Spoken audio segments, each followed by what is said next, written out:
Leia, kung wala pang hawak na warrant of arrest ng PNP, hindi ba sila naghahanda kung sakaling lumabas na ang warrant?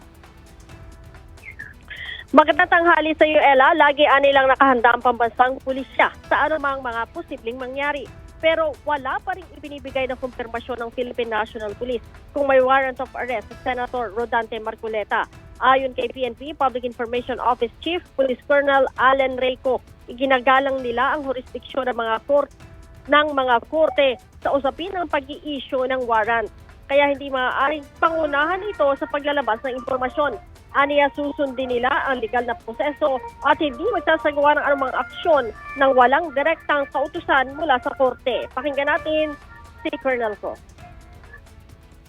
As of now, the Philippine National Police has not received any official communication regarding said warrant. But just like any other warrants po, once we receive a warrant, just like any other warrants from a competent authority, we will execute and we will implement. Ang warrant of arrest laban sa senador ay may kaugnayan sa mga reklamong plunder at indirect bribery na nag-ugat sa umunoy hindi pagsisiwalat ng 75 million pesos na donasyon sa kampanya noong nakaraang halalan. Ella. Maraming salamat, Leia Ilagan.